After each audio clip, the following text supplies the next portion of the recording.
بسم الله الرحمن الرحيم.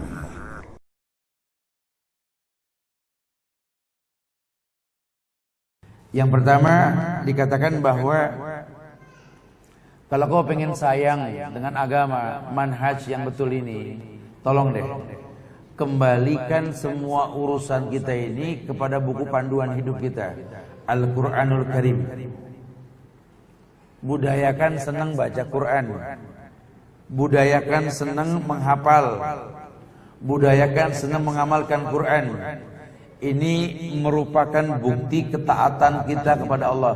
Dan ini tali ikatan diri kita dengan zat yang mencipta kita. Allah ciptakan kita, Allah bikinkan buku panduan buat kita, Al-Quranul Karim. Nah, kalau manusia tidak berilmu, Quran dia sembarangan. Hudan linnas wa bainati minal huda wal furqan. Begitu kan kata Allah. Ini Quran hudan linnas, petunjuk buat manusia, pembeda antara yang hak dan yang batil. Sayang loh kalau sampai kita ini nggak kembali ke Quran, rugi dah. Ini mumpung mata belum komplain kiri sama kanan, masih awas lah, masih jelas. Ini titik 1 biasanya fa, kalau 2 ini kof gitu ya, masih jelas. Nanti ada masanya nih mata nggak akur. Kata yang kanan ini kayaknya ain nih, kata kiri wallahi ogin gitu ya. Kalau udah begini kan bahaya ya. Mumpung mata masih akur, Quran masih kebaca, hati masih pengen memahami Quran, yuk baca Quran, yuk pahami Quran. Karena kalau tidak kita gak akan pernah bisa sayang sama agama ini. Itu Quran isinya semua Masya Allah, hukum, kabar, berita, sirah, macam-macam di dalamnya. Orang yang merasakan hati gundah gulana, gampang galau gitu ya. Sekarang kan gampang galau ya. Dikit-dikit melo gitu ya. Suuzon saja sama Allah.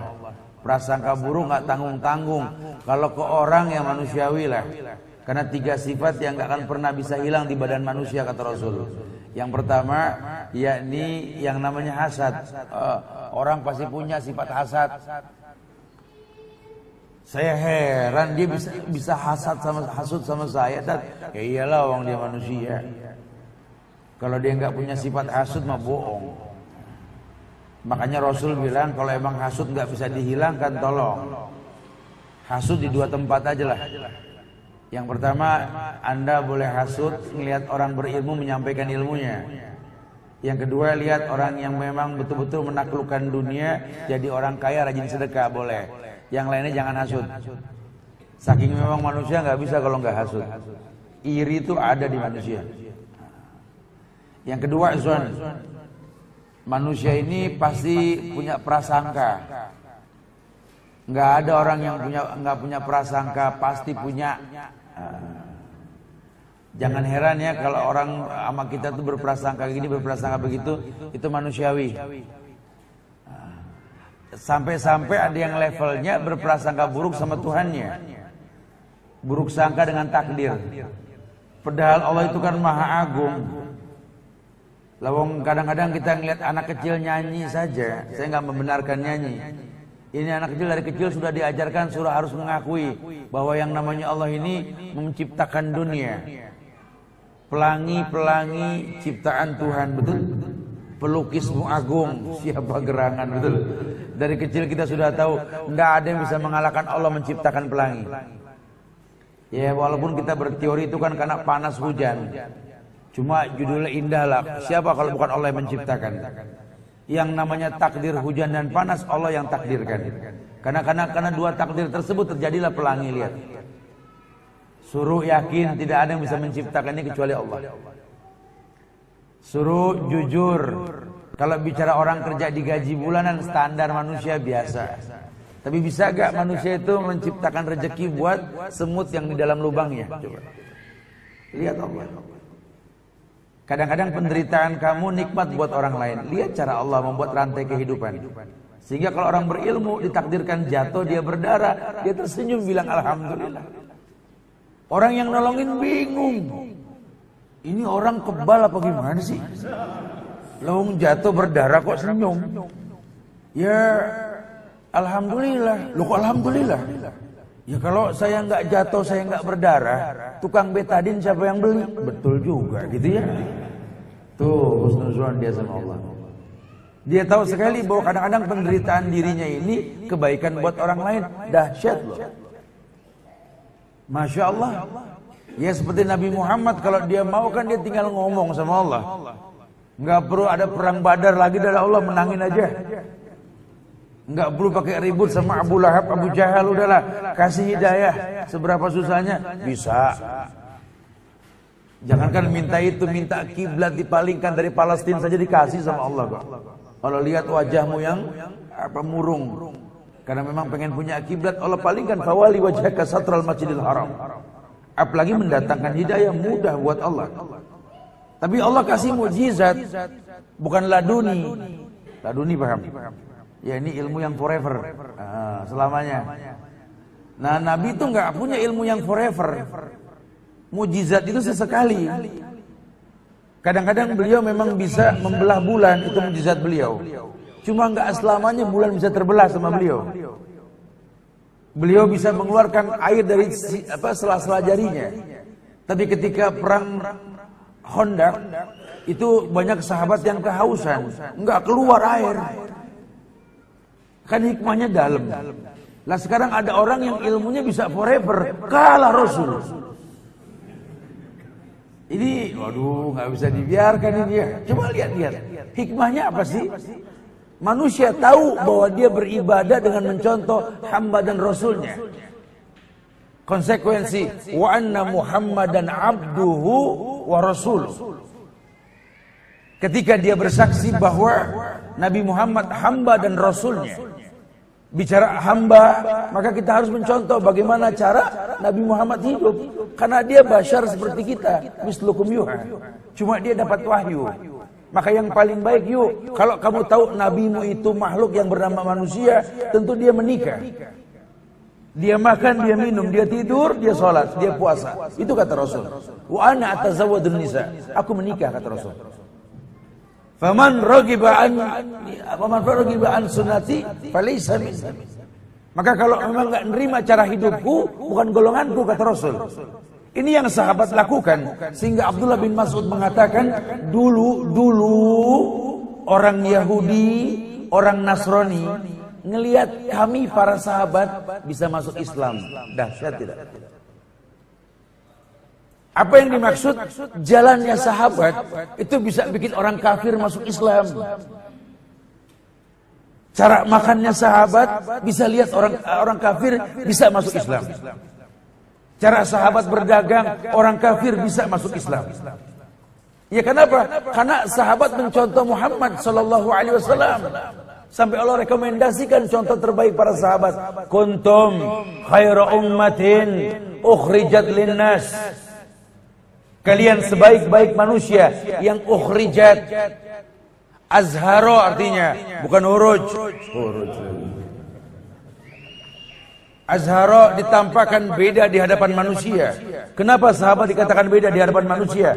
Karena mencontoh Rasulullah sallallahu alaihi wasallam. Mereka guroba, mereka orang-orang asing, tapi enggak pernah mengasingkan diri itu sahabat. Lain sama kita sekarang kan, merasa seperti orang yang guroba asing, maka mengasingkan diri. Cari perumahan yang adanya di pojokan kampung, bloknya Z.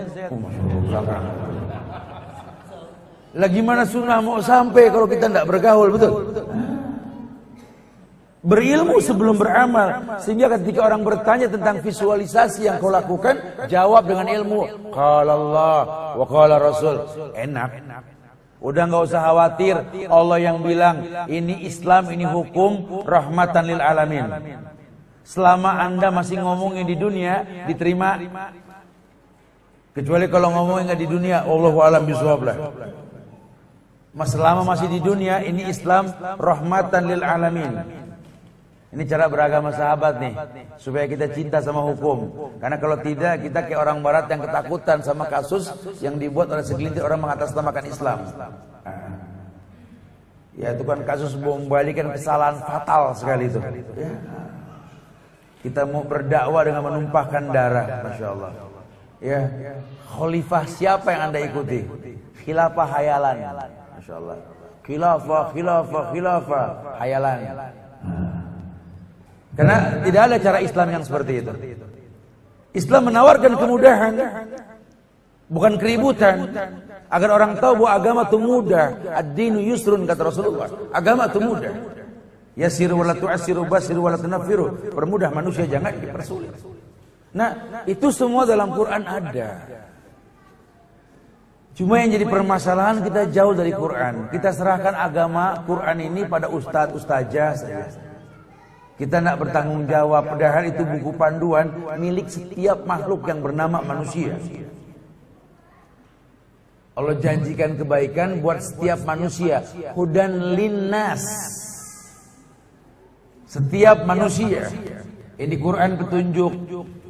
Lihat masalah-masalah yang kau rasa. Orang dulu juga pernah merasakan. Wa kullan naqussu 'alaika min amba'i rasul ma nusabbita bihi fu'adak. Kabarkan ya Muhammad tentang cerita para nabi dan rasul. Kabarkan ya Muhammad, supaya orang tahu. Sampai Nabi mengatakan para nabi itu kalau makan pakai tangan kanan, minum juga pakai tangan kanan. Ini kan cara namanya. Berarti kan nggak mungkin main-main kalau sampai Nabi ngomong begitu kan. Idza akala ahadukum falyakul bil yamin wa idza syariba falyasrab bil yamin fa inna syaitana ya'kulu yasrab bisiman. Kalau kalian makan dengan tangan kanan, minum pun dengan tangan kanan, karena cuma setan makan minum pakai tangan kiri. Ini orang kafir ngelihat kayak begitu bisa masuk Islam. Ini agama lengkap amat. Sampai cara makan minum pun diatur sama Tuhannya. Coba agama lain tidak ditemukan. Sama seperti kasus seorang pengusaha laundry di sebuah negeri di Eropa. Itu bisa masuk Islam karena dia mencuci pakaian dalam mahasiswa-mahasiswa yang kos di rumahnya. Ada 2 orang Islam yang kos di tempat tersebut, dan dia menemukan sebuah keunikan penyebab dia masuk Islam. Ini nggak pernah dia melihat pakaian dalam orang Islam itu kotor seperti pakaian dalam orang kafir. Ketika ditanya sebabnya, orang Islam itu ada yang namanya istinja. Di Islam itu ada yang namanya cebok. Orang Islam itu bersih dengan masalah yang seperti ini. Sementara dia nggak menemukan di agama yang lain. Ini aja bisa bikin dia masuk Islam. Ramadan kemarin tuh seorang perempuan masuk Islam, diislamkan itu di Bandung. Cuma gara-gara apa dia masuk Islam? Gara-gara ngelihat iklan sirup bulan puasa. Masya Allah. Ya, saya nggak paham lah kenapa begini sababnya. Tapi yang pasti dia bilang iklannya saja menarik perhatian. Kenapa? Karena seakan-akan simbol persaudaraan bulan Ramadan itu betul-betul loh. Ya Allah, puasa ini kan membuat orang lapar, kok malah jadi akur gitu loh. Itu bikin orang masuk Islam. Orang kafir ngelihat iklan sirup bulan Ramadan masuk Islam. Kita orang Islam malah batal ngelihat iklan itu. Waduh, ya, ini bahaya ini. Ya, kita nggak paham nih agama indah. Kalau kita nggak paham indah, ya begitulah kenyataannya. Itu yang pertama. Kembali kepada Al-Quran.